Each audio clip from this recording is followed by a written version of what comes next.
Hey, salut tout le monde, c'est Belga. On se retrouve pour une deuxième vidéo qui suit rapidement la dernière. On pourrait l'appeler la deuxième vidéo de diapose.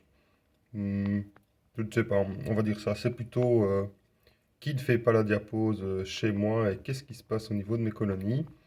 Alors, on va commencer par le dernier étage de la vitrine, qui a quand même bien changé.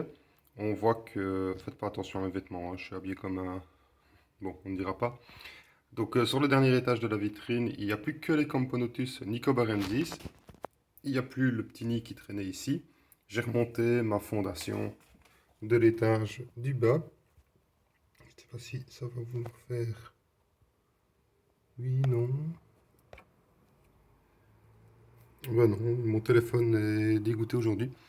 Donc, faut savoir que même celles qui sont dans le lit là-bas ne sont pas chauffées ne sont plus chauffées pour le moment, histoire de les laisser à température ambiante, une sorte de, si on pourrait dire, de repos hivernal sans en être vraiment un. Alors, à l'étage du dessous, on retrouve mes verres de farine.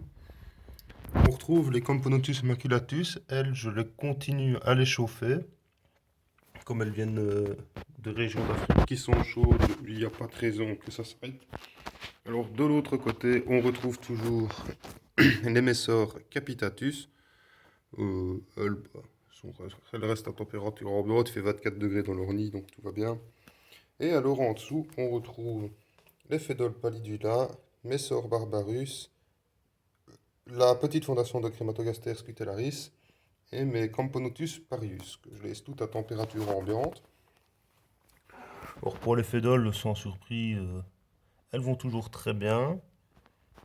Mes Crématogaster scutellaris, je n'ai toujours aucune ponte. C'est pour ça que je la laisse à température ambiante au final et pas chauffée car ça n'a rien changé. Alors au niveau de mes Messor barbarus, parce que c'est vrai que je ne les montre absolument jamais. Oula, ça fait des bêtises. Voilà, ça se passe bien. La colo se développe gentiment. Donc, je les laisse tranquilles. Au niveau des Parius, eh ben, tout va toujours super bien. Toujours énormément de couvains. Alors, depuis que je les ai bougés du tapis chauffant, pour une raison qui m'échappe, elles déplacent du couvain dans le tube humide. Voilà. Il semble qu'il y a une envie soudaine. Voilà pour les Parius. Des vues macro, on peut voir que le couvain se porte super bien. Là, on voit des œufs, on voit des larves. Il y a aussi des cocons. Pas mal de cocons, il y a l'air d'y avoir de beaux cocons aussi. J'espère encore avoir de nouveaux majors. Que les rangs de l'armée s'agrandissent, si on peut dire ça comme ça. Et je ne sais pas, elles ont décidé de déménager tout dans le... Elles ont l'air de tout vouloir mettre dans le tube humide. C'est parce qu'elles ne sont plus sur le chauffage. Ah, il y a une petite larve collée sur le cocon. Un cocon qui ne devrait pas tarder à éclore d'ailleurs. D'ailleurs, j'avais vu... Ah bah la voilà. Ah mince, elle s'en va de l'autre côté, je ne sais pas vous la montrer.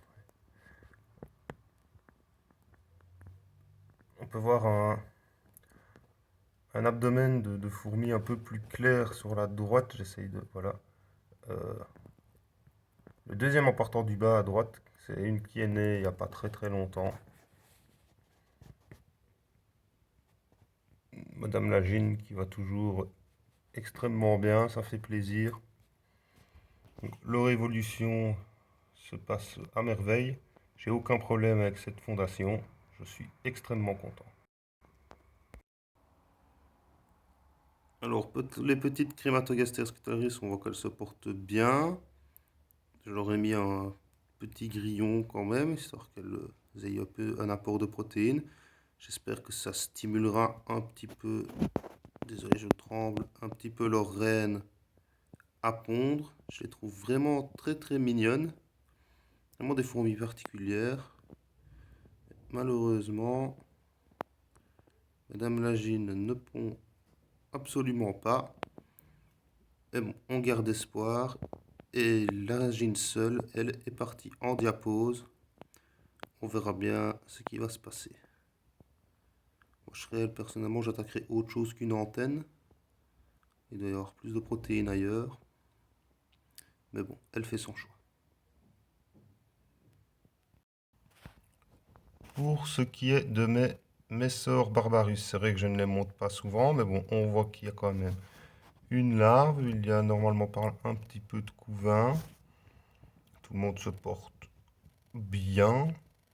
Je ne les embête, je les embête le moins possible en fait pour ne pas trop les stresser.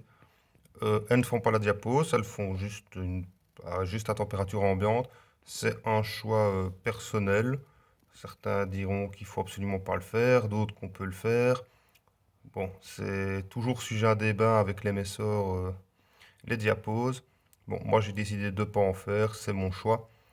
Euh, on verra bien comment ça se passera. Normalement, il n'y a pas de raison que ça se passe mal. Et voilà. Sachez que la diapose peut être faite avec une Messor comme peut ne pas être faite. Alors, les petites Fédoles pallidula, eh ben, on voit que tout se porte pour le mieux. Il y a encore de nouveaux majors. On en voit tout jeune ici. Il y a une toute jeune ouvrière là. Major un peu plus âgé et une moins jeune. Ah, encore toute transparente ici. Alors, la gêne toujours cachée, la tête dans son coton et ensevelie par son couvain. Je suis désolé, j'ai vraiment un peu la tremblote. Bon, voilà, je ne vous les présente plus, énormément de couvains, tout se passe bien. Ça reste mon espèce la plus agressive avec les... Désolé, avec les Parius. Et pour terminer, les Camponotus maculatus, ils sont de loin mes préférés, en tout cas des espèces qui ne font pas la diapose. Ils font quand même partie de mes espèces préférées de mon élevage. Ah, je peux enfin voir le couvain. Alors oui, j'ai encore pas mal d'œufs. Une grosse larve, évidemment, elle est venue mettre sa tête dessus. Encore 5 cocons. Donc un développement qui se poursuit très bien. Et c'est là-dessus que je vous laisse, sur cette magnifique espèce de fourmi. Je vous souhaite à tous une très bonne fin de semaine, un très bon week-end, le meilleur pour vos colonies et vous-même. Ciao, ciao!